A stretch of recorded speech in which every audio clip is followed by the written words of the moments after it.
Hello everyone, welcome back to another episode from TCG353. I am Jamie. Today we're playing Black Croc, who is very good into the meta in the moment. You've seen it topped 8 in regionals. It's a standard Croc list that we're running. You've seen the tech cards just right there. If you like the video, leave a like. If you want to subscribe, I would greatly appreciate it. And without further ado, let's talk about one of the new matchups that Croc has in OP15. Not so new, but look, you'll forgive me saying it because we have a mixture of old and new in this game.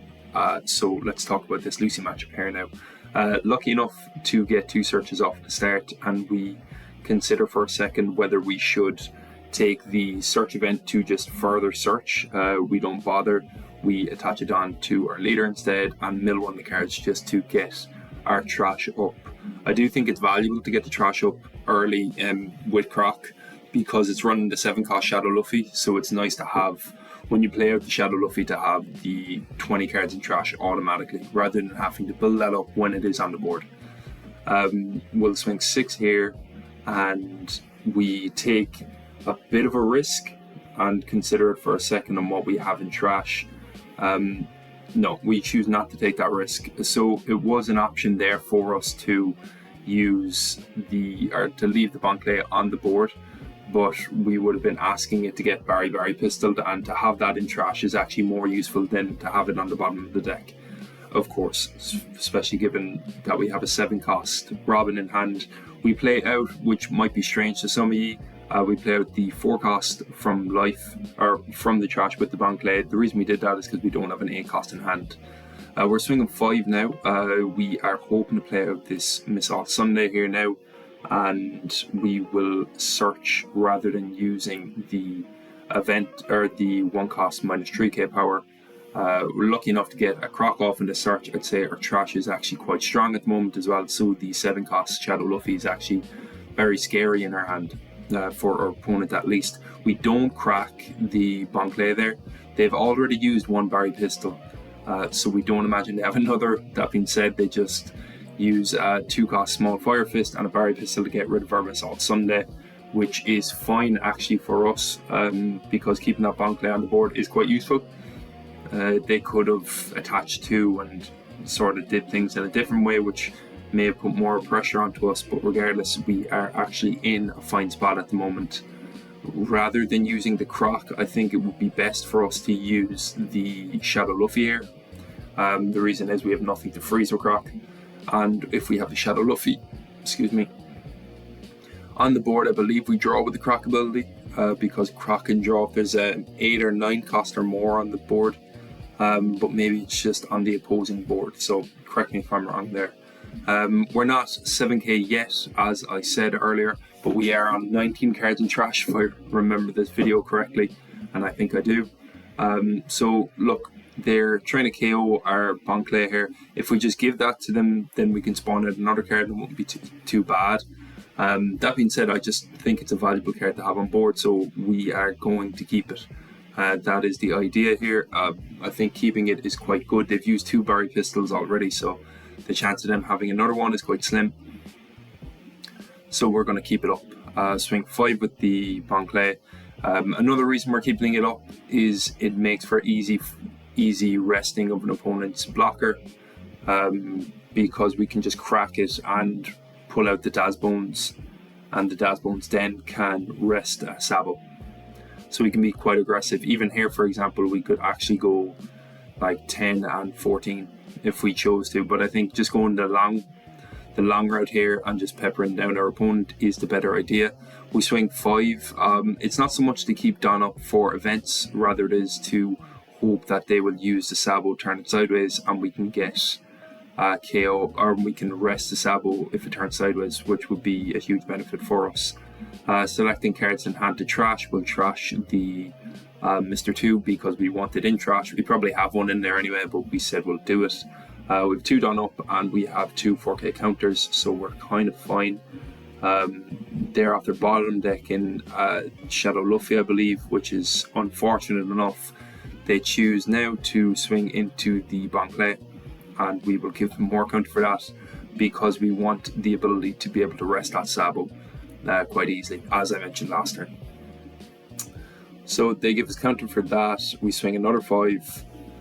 And there was a line there that we could have cracked the Bankley and just gone for game, but I think it's safer to just freeze both of their characters here and guarantee game and guarantee it for the next turn for us, rather than doing anything kind of crazy. We're not 7k anymore, but we do have enough counter to be able to guarantee our life. Our opponent uses the raw 7-cost event and blunders here because they should have just swung into our life.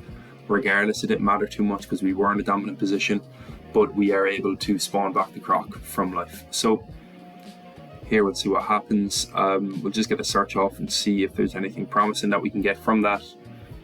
Take another search here when we could have, in all fairness, prioritized just using the Bankley and going for game that way. We could have went 15 and 15, which is quite good, but they do have that small Rebecca blocker that we would not be able to rest, and they have 2 sabos, so we actually can only rest 1. We'll see how it goes now with the lethal that we're attempting, and if it does come to fruition or not. We have enough done up to pretend like we're going to use a...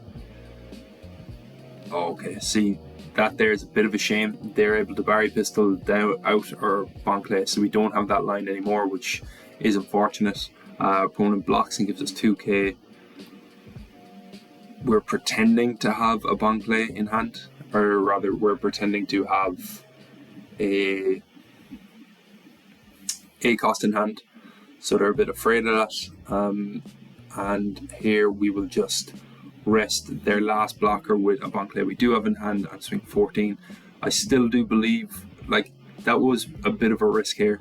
We could have left Don up and we would have been a bit safer because it would have been hard for them to get lethal. We could have also played out the blocker with the Bankley or just raw from hand, been safer, but we went for the game and we got it quite well actually, and it was quite a nice line that we took. So good game to our opponent. Let's talk about the next one. It's against Sky Island Luffy, who is just like a silent threat in the meta. I don't see it very much in tournaments, but in the stats that I read on TCG matchmaking, it actually has quite a positive winning ratio. I think it's about 51-52%, maybe 51 would be more likely. It has a lot of good matchups. They swing into us for 6 on their second turn, and we will trigger out the Rhino Schneider. I believe that's what it's called. Oh, the Patchwork. We'll trigger out the Patchwork just to draw a clean trash 1, build up the trash, and also it's a bit bricky for us at the moment, so we won't bother with it, to be honest. We'll play out the Diamond, the Mr. 2. The Gem, is that what his name is? Mr. Gem? Not too sure. Here, slightest misplay. Could have given them counter here so that they don't draw off the ability, but we don't. And so they get a draw off. It is what it is. We also drew a card from life, so I think it's all the one. Use the event to search. We use Nikita to search, pull out a 2k, use the event to search, and now just given our hand, we actually don't have real good options to play cards, which is fine actually, because we just searched and our hand is looking really, really nice at the moment. So we'll swing 7 here, see if our opponent gives us a 2 and a 1. They might consider it alright. No, they take this, and so we'll swing with our blocker as well. We'll swing 7 again and see if we get a 2 and a 1. No, we take 2 life, which is actually very strong for us. We're happy with that. We are now in life lead, but our opponent does have much more healing capability than of course we do, but also just has a lot in general. So there you go. You see the Zoro come down. On play, you trash a card from hand and you heal a life. So they trash a Calgara, and with that, I don't think they have triggered the Calgara effect yet, because life has to be taken away, not added. So they still have yet to draw with the Calgara ability. Whether they go into the blocker or they go into life, now that is the question. We're happy to give them 1k counter there because the Daz Bones in hand, we kind of do want it in trash, so that's a good enough trade for us. We'll take that. We already have a Bankley in trash, so we're not totally incentivized to use that to gain trash. so we'll use the Babe instead. Because having that in hand is actually quite useful, because in essence we can play out 5 cost for 4 down, which is really good. We are spawning out the 1 cost minus 3k power, because we want to get rid of this Calgara. There's no need to rest anything here, so we will minus 3k on it, and we'll swing with the character rush first and see what they give us. The line here, we would have just went, are they going to use leader ability? You can find out now. No, they don't. If they were going to give us leader ability there, we would have just swung 6, 5, 6 and 3, and we would have taken a lot of life off them for that. And also we would have put or if they chose to counter, then we would have put a lot of pressure on their hand size. So that was good for us, and it was smart of them just to let that go. They play out a Sky Island Luffy and a 4 cost Robin blocker there now. So the Sky Island Luffy is a bit of a detriment to us at the moment, because we were looking to use the event on this turn just to get the counter off. They swing 5 into us, we'll give them counter for that. They'll swing 2 into us, or 6 rather, and we'll give them 2k counter for that, definitely. It doesn't matter if they swing into a character or not, I think it's just smart to give them 2k counter here. And then if they want, so if they swung 7 into our life, we would have taken, but 7 is 6, we're fine with letting that go, because we're going to be freezing everything anyway. So we kind of do want the pressure on board, and like that board control that we can get by having more bodies on board. So here we go, and that's what we'll do. We'll freeze the Luffy, which is so useful because that Luffy's a scary card. We don't need to mill anymore. We'll trash a Croc that's in hand to draw into a Nikita, and play out Croc again to freeze the Zoro. So our opponent only has 1 swing now, essentially. They do have a very strong turn 10 where they play a Borsalino and a Luffy. So with that Luffy, they're going to swing into Daz Bones. We don't have counter for that, so we're not going to use it. And we pull into a Shadow Luffy there, which is quite good, but we do have to consider whether we want to double freeze the Luffys that they have, or whether we want to take a 2k off search. Whether we want to double freeze the Luffys they have, or whether we want to become a 7k. Because we do have to consider that if we are 7k, then like their 7k Luffy can base that, attack that, and also we can't really use events to protect in that case either. So it doesn't seem too valuable at the moment, so I think that it's the best line that we have is to use this Crocodile to freeze both those Luffys, because they're the best card that they have in hand at the moment. And once we freeze those, then we can use events. Our opponent, I believe, just concedes because they just gave us back the turn. It would have been a case that if they had said something, or if they had mentioned like, oh, I made a mistake, something like that, then we could have maybe done a different turn. But just the way Crocodile works, like them having 2 frozen characters, I can only freeze 1 character next turn, so it would have just been like redundant really towards the end. So I think our opponent just gave up. So we'll swing 2, or we'll swing 10, 10 and 17. The opponent has a good bit of counter, but not enough.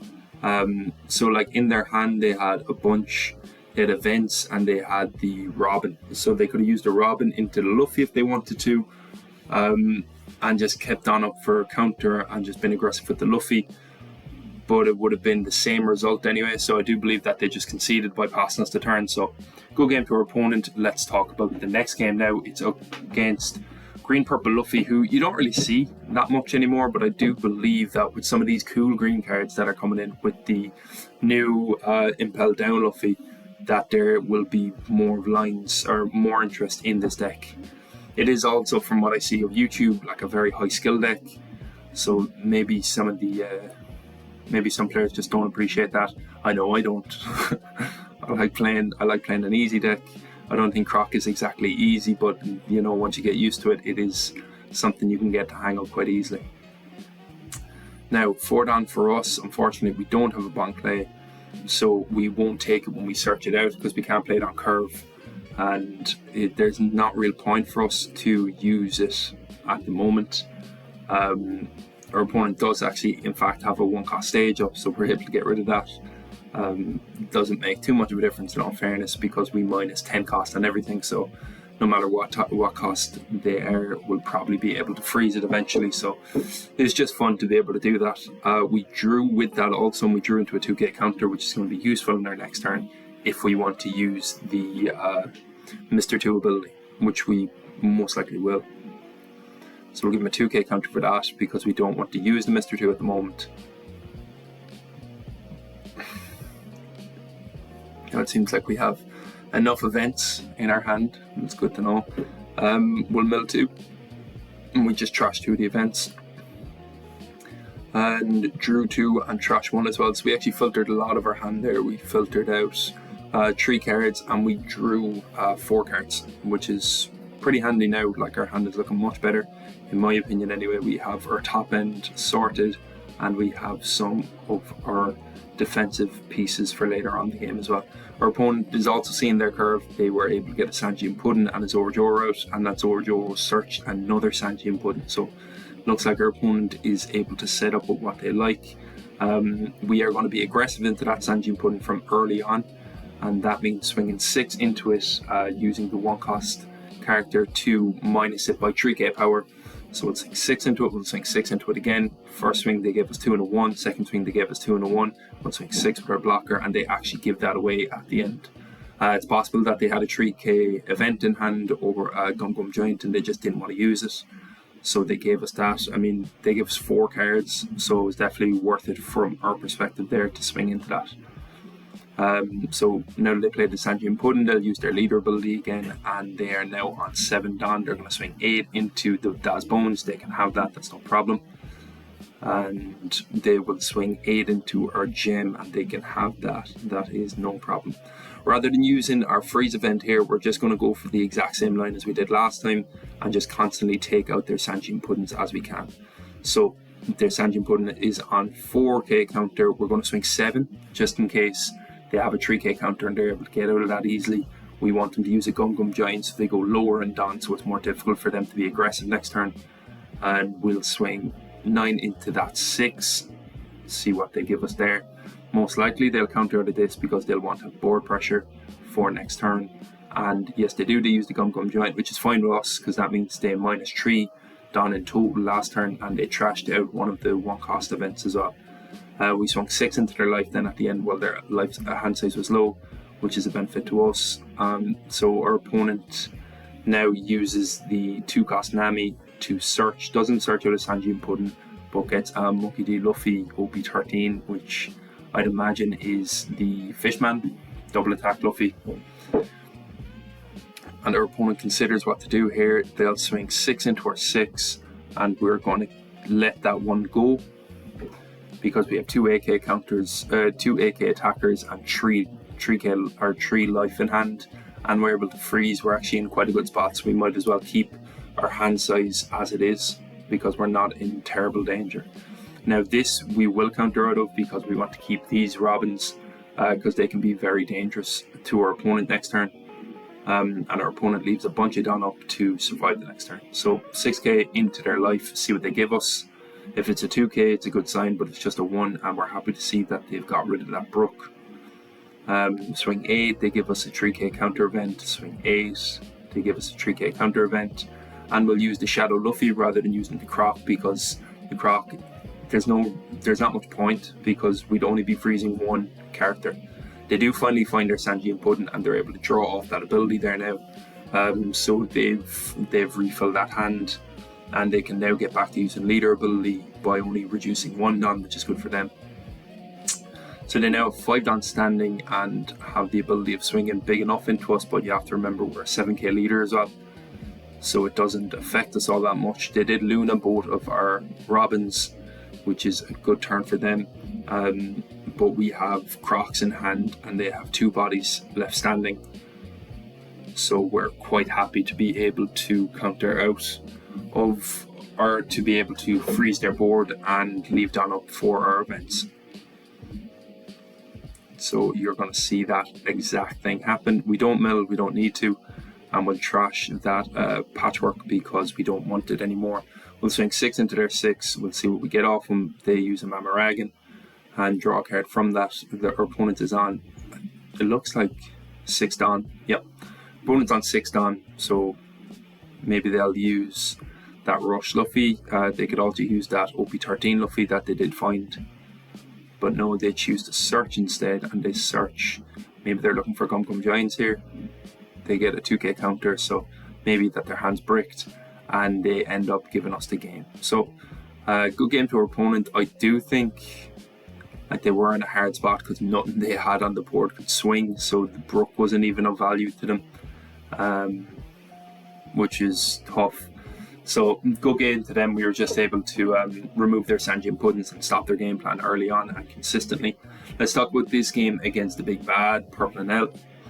Our opponent, I believe, has gone first, where we've gone second, and we were lucky enough to draw from top deck another searcher. So we search twice, we get a Miss on Sunday and a Croc, so our top end is pretty sorted now, and we're happy enough to be able to have 2 bank plays in hand also.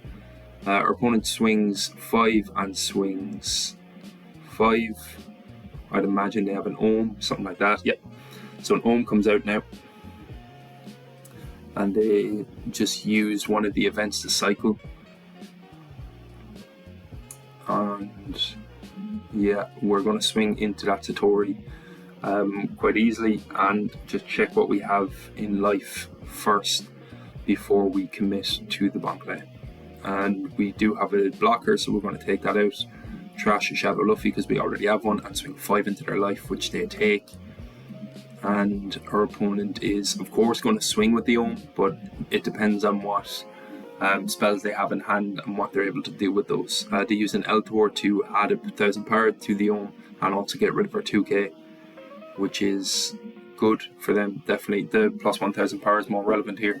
And they're going to now swing 8 into our life, and we take. There's an argument to take the block there and take a double. And right, so we're up against the big bad of the format now. Just forget about that last game, that was a bit of a fever dream. It is against Ngax, who starts off playing a Charlotte Puddin and draws a Lightning Beast. And the 1-cost Nikita for us allows us to draw into a Crocodile, so we have our top end sorted now. And we just need to, in my opinion, when you're playing up against Purple Enel, you kind of want to have a bit of a life total lead, because like a healthy enough lead, because you can freeze their Enels quite easily. But you just don't want to take damage early on, because they'll be able to pepper you down with like the sort of like the 6/6 angles that they have through mid game to late, if they do have the small bodies on board. You see our opponent uses the Vassal card, which is pretty interesting. That allows them to spawn out an Ohm for free. So they have actually very aggressive board state at the moment, but luckily for us, our deck allows us to rest characters with a cost of 0, so they're not actually able to get this Yama online. We swing into it with 6, our opponent lets that go, and we swing into our opponent with 5. Our opponent plays out a Shura, which is actually quite good for them because they're able to rush into our Miss Valentine without messing around all that much. Or rather, they can rush into our Daz Bones because they used a Gamma Knife to get rid of it. And they add some cost onto the Puddin, play another Puddin, play an Ohm, so they're swarming the board definitely, and they're doing it very well. The Puddin actually didn't draw anything, so that is a negative hand size exchange for them, which is good for us. Swing 6 into us, and we are incentivized to give them 2k because they have 2 non-upstanding, so you can guess that they're going to swing 7 into us. And now we are just going to commit ourselves to searching a bunch. There is a choice here on using or taking the 5 cost and just playing it out raw, but it would just seem like a waste of an on-play effect, so we'll take it for the counter, but I don't think we're going to actually use it. The Babe, however, would be much nicer to use because we'd be able to pull back either a 2k counter or something of the like. So we'll play the babe out and just have the gem in the hand for possibly next turn, but most likely for counter. We have 5k counter now. Our opponent doesn't have an own, thankfully enough, so we're happy about that, and they start spreading out their Dawn like so. So they swing 5 at the shore initially, and we'll just give them 1k counter here. You could argue, as you saw here, that we should have just used the babe straight away to get the ability off. However, the babe is still online, so we can still use it to, like, if they swing into it or use an Altor on it, then it will get its on-KO effect. If they or freeze it, well, eventually it'll come up as a blocker. So maybe it was a misplay, but also it could have just been very patient play, clever play. We'll soon find out coming to this result.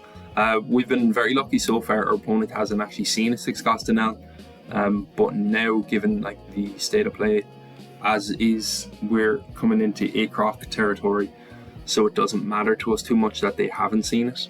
Now it doesn't, you know. And also we've been taking on average 1 hit a game, 1 hit a turn anyway, so I think the only difference really would have been that they would have had, we'd have 1 life as opposed to 2 life if they had found an Enel.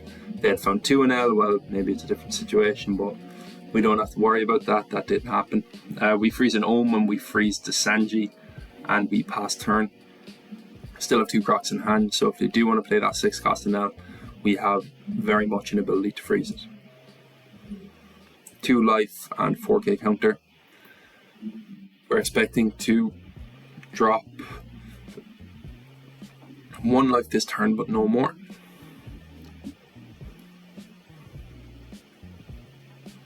And our opponent considers here for a second.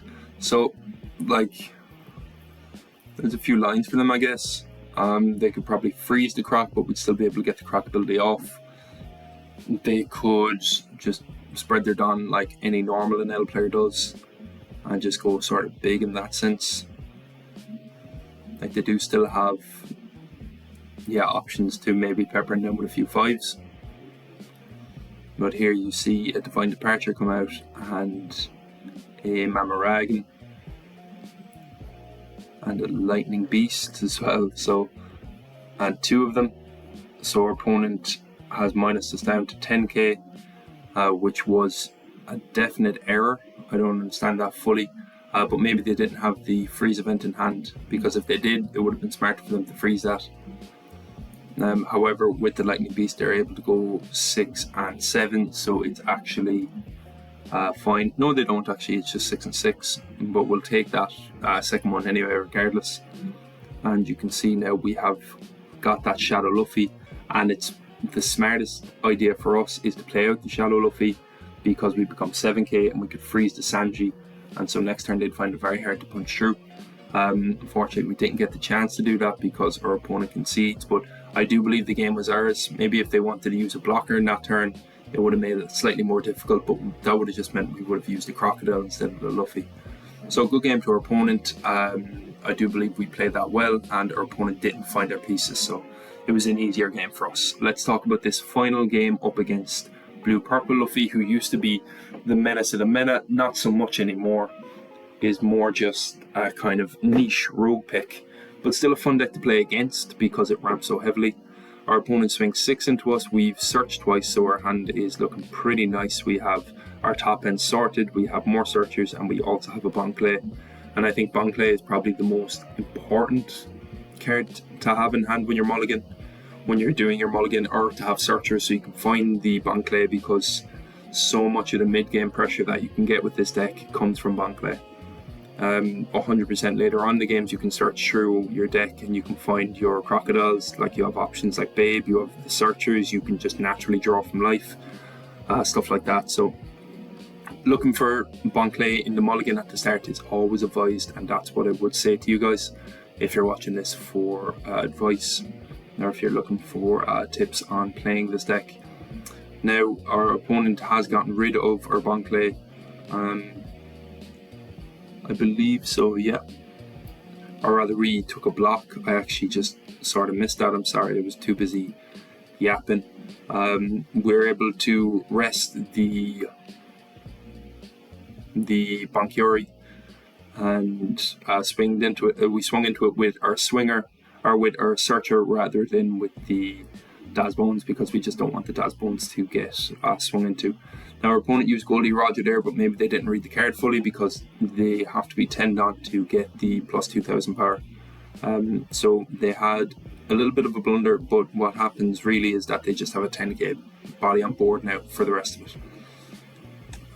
We'll swing 6 and 6, and we played out our Shadow Luffy, and we already have 21 cards in trash, which is very, very quick to be filling it up, so we're happy with that. We also didn't play with the Croc there because there wasn't much point, in our opinion, because we were only freezing one card. As you know, it's best to just get maximum value from that.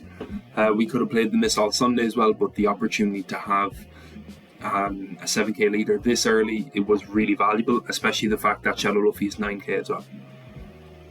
So that's the logic behind those decisions.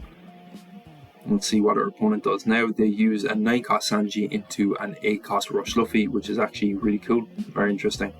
And you can see the power of the 7k now is that we can just give him a 2k counter to get out of this, whereas without it we would have been in a lot of trouble. Our opponent gave the rest of it onto their leader, so they swung 7 with the leader and we can protect that, and they swing 10 to Daz Bones and we give that very happily, very easily. Right here we have a very strong ability, and that is to draw when we unplay the Crocodile, and also to be able to freeze and rest and perma-rest everything they have on board, like so. So we freeze 2 characters to not be able to swing, and this Goldie Roger were able to tap sideways for the rest of the game. He attached 1 Don rather than being defensive and leaving a Don up for the event. The reason we did that is because we have 4k counter in hand, and also being aggressive is better for us because they don't have any character swing next turn at all. They only have 2 cards in hand as well, so we have a very strong chance of being able to finish them off next turn. If they choose to swing into the Luffy, they'd have to go all in with it, and well, they'd get it, to be fair, they would. But they'd waste a turn in doing that, and also we could probably go like 10 and 15 after. Opponent plays out the Nami blocker that draws 3 and puts 2 at the top of life, so they have their top of life sorted now. They swing 8 into us, and we consider for a second whether we should counter or not, and we'll give them 2k for that, and our opponent passes over to us. We draw into another 2k, so our hand is actually looking nice again, and we use a ground it to be able to nullify their character having blocker. We'll swing 12 first, and then 14 is probably the line that we're looking for. Yeah, and our opponent has enough counter that they're able to get out of that quite confidently. And so we choose a different tact, and that is to go 8 and then 10. The reason we did that is because if we swung 14, they would have, of course, just taken the life, and we couldn't have actually gone for game. So it's better to have chance the 8 and 10 as a win, rather than just guaranteeing 1 life taken from 14. We leave 1 done up, but really in our heads we don't want to use that for counter, because we want to be able to silence the blocker again next turn to go for game. Our opponent, depending on what they have in hand or what they're able to do, could maybe become 8k power and leave some done up for events, which still makes Luffy a very scary deck to try and go lethal into if they have a blocker up especially. So we're not adamant on doing such a thing. Our opponent swings 8 into our 7, we'll give him 2k counter for that. Swings 8 into the 7 again, and we consider for a second what we want to do here, and we'll give him counter for that. See, the thing is because they have a Roger up, we still had counter to be able to protect our Luffy. If we didn't, we would have taken that last hit so that our Luffy could have survived, and now we are able to nullify their blocker, and our opponent concedes because they know that the damage is done. They have 3k counter up is all, and we have access to, what would it look like, maybe like 13 and 15, 13 and 16 maybe, as a swing, which is as close to a guaranteed win as you can get, really. So good game to our opponent and good games in general. Hope you enjoyed watching this Black Croc. I know there's a bunch of these videos on YouTube. I hope that you had enough of a mix-up of variation in the matchups that this video has given you, and it entertains you guys a little bit. I am Jamie, this is TCG353. If you liked this video, leave a like. If you didn't like it, well then, I don't know, maybe you should watch another one. If you want to subscribe, feel free to do so. I'm posting daily and I'm having a great time doing it. Today I'm going to record some OP16 because there's a new OP16 ladder out and I'm so excited to try out all the decks. So you're going to see a lot of OP16 from me, probably too much. So put in your requests if you want to see specific decks and all that, and I'll get to it. Thanks so much for watching. I'll see you in the next video. Bye now.